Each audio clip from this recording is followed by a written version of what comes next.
एक बिल्ली के बच्चे एक कुम्हार ने आवा लगाया था। आवा लगाते थे मटके पकाने के लिए। कच्चे मटके में बिल्ली की आदत होती है कहीं से बच्चे उठाए कहीं रख दिए। उसने रातों रात एक मटके में बच्चे रख दिए। कुम्हार ने वक्त से आकर वो घड़ा नीचे दाब दिया, पहुंच गया जहां भी ठाठा धर दिया फटाफट जल्दी में, और अगले दिन उस दिन आग लगा दी उसमें। फिर वो बिल्ली आई घूम फिर के आहार करके, तो उसके चारों तरफ रोए, हाहाकार मचा रखा, बच्चे म्याऊ म्याऊ करे। तो कुम्हारी बड़ी दयालु थी, भक्त सी भगवान की पूर्व जन्म की। वो संस्कार देखो कैसे बिगड़ते हैं और कैसे बनते हैं। तो उस कुम्हारी को पता लग गया कि ये तो बिल्ली के बच्चे इसकी मटके में रह गए और अब हमारे वश से बाहर की बात हो गई। तो जहां पर ये तपस्या पर जीव भुनने जा रहे थे, परमात्मा वहां आकर खड़े हुए अपने पुत्र जोगजीत का रूप बना के। उधर से काल ने पहले तो उन बच्चों को समझाया जो वहां दुखी हो रहे थे। वो पूछ रहे कि हे परमात्मा, परमात्मा के वहां पहुंचते ही कबीर भगवान के उनकी सबकी जलन बंद होगी। वो भट्ठी न्योकी नो जल रही है तो ये तो न्योकी नो गर्म ऐसे ही, और उनका कोई आंच नहीं। जैसे प्रहलाद भगत के आंच नहीं लगी भगवान की कृपा से। एक बिल्ली के बच्चे एक कुम्हार ने आवा लगाया था। आवा लगाते थे मटके पकाने के लिए। कच्चे मटके में बिल्ली की आदत होती है कहीं से बच्चे उठाए कहीं रख दिए। उसने रातों रात एक मटके में बच्चे रख दिए। कुम्हार ने वक्त से आकर वो घड़ा नीचे दाब दिया, पहुंच गया जहां भी ठाठा धर दिया फटाफट जल्दी में, और अगले दिन उस दिन आग लगा दी उसमें। फिर वो बिल्ली आई घूम फिर के आहार करके, तो उसके चारों तरफ रोए, हाहाकार मचा रखा, बच्चे म्याऊ म्याऊ करे। तो कुम्हारी बड़ी दयालु थी, भक्त सी भगवान की पूर्व जन्म की। वो संस्कार देखो कैसे बिगड़ते हैं और कैसे बनते हैं। तो उस कुम्हारी को पता लग गया कि ये तो बिल्ली के बच्चे इसकी मटके में रह गए और अब हमारे वश से बाहर की बात हो गई।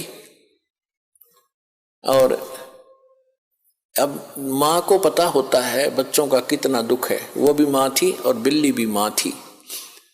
तो कुम्हारी ने मालिक से अर्ज लगाई, हे परमात्मा, हम पर पाप बनेगा, गलती बन गई, हे दाता इसके बच्चे बचे। उधर से वो बिल्ली भी पुकार रही थी। तो मालिक ने क्या किया, देखो पूर्व जन्म के दास जो आपको कह रहा है ये काल कैसे बर्बाद कराता रहा, क्योंकि ऐसी परिस्थितियां पैदा कर देता है कि हम अपनी पूंजी को नाश करते ही रहे। अब देखो आपने पुणात्मा, ये तत्व ज्ञान है।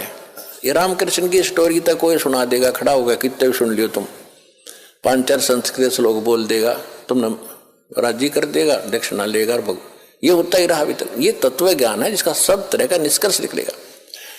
अब प्रसंग चल रहा है कि तुम्हारी चोरी हो रही है, तुम यहाँ पूंजी कभी इकट्ठी करते हो, फिर चोर कैसे कैसे तुम्हें लूटते हैं ठग।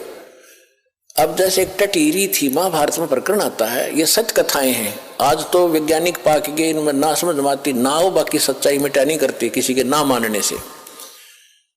महाभारत में एक कहानी आती है कि एक टटीरी पक्षी है, टटीरी, उसने कुरुक्षेत्र के मैदान में अंडे उत्पन्न कर दिए। जमीन पर पैदा करती है वह अंडे, और उधर से क्या हो गया, महाभारत के युद्ध का समय वहीं उसी दौरान खड़ा हो गया। चारों तरफ से दोनों तरफ सेना खड़ी होगी, आन लगी। तब उसने देखा ये तो कमाल हो गया, तेरे बच्चे मारे जाएंगे, घोड़ों के, हाथियों के पैरों के नीचे, रथों के नीचे आके कट जाएंगे। तो उसने भगवान से अर्ज लगाई, हे परमात्मा मेरे बच्चों की रक्षा करना। अब देखो दास जो आपको बार बार बताता है, तो उसी समय परमात्मा ने उसकी अर्ज सुनी। ऊपर से इंद्र के हाथी का एक घंटाड़ा टूटा, 88,000 मन का था। 88,000 मन, एक मन 40 किलो का होता है। 88,000 को गुणा करके देख लियो कितने क्विंटल बनेंगे 40 से। तो वो आके गिर गया, इतना भारा। अब उस महाभारत के युद्ध में किसने फुर्सत थी, किसने देखा, किसने देखा। महाभारत हो गया, 18 करोड़ आदमी कट के मर गए, और वो अंडा के आंच भी ना लगी, वो नो के नो बच्चे बन गए, वो नो के नो अंडे सुरक्षित पाए। फिर बाद में देखा भाई यू क्या है ना उठावत है, वो सब ने लाग लू को गेरा टेढ़ा, तो बच्चे पाए नो के नो, और टटीरी वहां आके बैठ गई। तो कहने का भाव ये अपने आत्मा, टटीरी ना तो राम की पूजा करती थी, ना श्री कृष्ण न जाने थी, ना कोई विष्णु उस समय जानती थी, किसी को नहीं जानती थी। इसी तरह ना बिल्ली जानती थी किसने पुकारूं, आत्मा रोए थी उस समय परमात्मा। आत्मा परमात्मा को याद करती है, चाहे पशु की है चाहे पक्षी की। और उनकी सुनाई कैसे होती है, अगर उनके पूर्व जन्म के कोई पुण्य उनके साथ थे तो वहां बचाव होता है। जैसे दास पहले श्री राम श्री कृष्ण जी का, विष्णु जी का पुजारी था, हनुमान जी का पुजारी था, और घर में जो भी सुख हो रहे थे, सुख हम पहला सुख मानते थे, संता ब्याह हो गया, विवाह के बाद बेटा बेटी हो गए, क्या बात हुई, और सोचते थे हमारे भगवान ने दे दिया, श्री राम ने दे दिया, कृष्ण ने, जो सा भी सामना आ जाता उससे का शुक्रिया कर देते थे। ध्यान में आते ही हाँ हनुमान जी ने दया कर दी, बाबा श्याम जी ने दया कर दी।